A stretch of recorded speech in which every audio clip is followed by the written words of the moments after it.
These were the figures we'd seen in the previous video. Both these pairs of lines are parallel and we see the common base in each case. I'd told you that the areas of these two parallelograms will be equal and the areas of these two triangles will also be equal.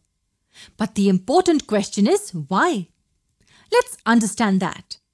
Consider these two parallelograms ABCD and PQCD on the same base DC and between the same parallels AQ and DC. Don't get confused by looking at the figure. This is one parallelogram and this one is another. Let's find the relation between the areas. Look at these two triangles here, triangle ADP and triangle BCQ. Have a look at these two angles, angle DAP and angle CBQ. What can we say about these two angles? Can we say these two angles are equal? Let's find out. We all know the relation between the opposite sides of parallelogram, right? Yes, they are equal and parallel. So, what can we say about these two sides, AD and BC? Will they be parallel? Surely they will be. Now look at the segment AQ. This segment AQ intersects both the sides AD and BC. Hence, we can say that AQ acts as a transversal. Therefore, we can say that these two angles, angle DAP and angle CBQ, form corresponding angles. They are corresponding angles formed by a transversal between two parallel lines. And such pairs of angles are always equal. So, we get angle DAP equal to angle CBQ. Or we could also say that their measures are equal.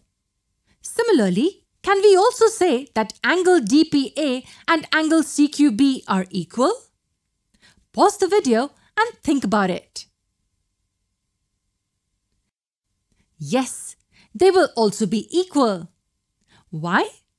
You're right, because they form corresponding angles too. These two are the parallel lines and this is a transversal forming the corresponding angles. Now have a look at the sides AD and BC. They are both the opposite sides of the parallelogram ABCD. So, can we say that they are also equal in length? Yes, we can. Now here are the three relations we got among the sides and angles of the triangles ADP and BCQ. By the test of congruency, can we say that triangle ADP and triangle BCQ are congruent? Yes, we can. But by which test are they congruent, can you tell me? Yes, by the angle-angle side test or the AAS test. Now, as we know that they are congruent, what can we say about the areas of these two triangles? Can we say that they are equal?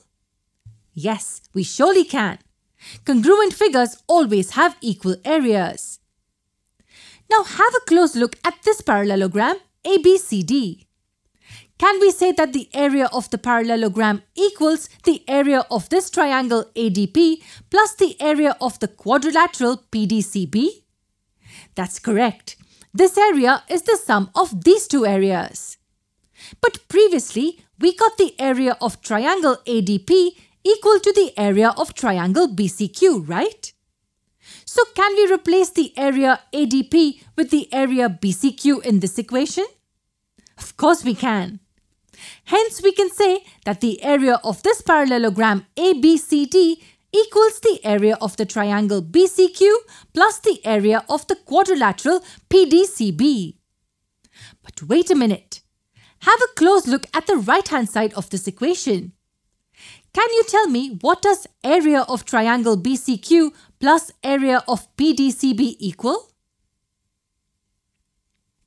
Oh yes, it equals area of parallelogram PQCD. So from here we get area of parallelogram ABCD equal to area of parallelogram PQCD. Hence we conclude that parallelograms on the same base between the same two parallels are equal in area. And it's the same when both the figures are triangles too. But let me ask you one question. What if one of them is a parallelogram and the other one is the triangle with the same base and in between the same two parallel lines? What would be the relation between their areas then? Watch our next video to find that out.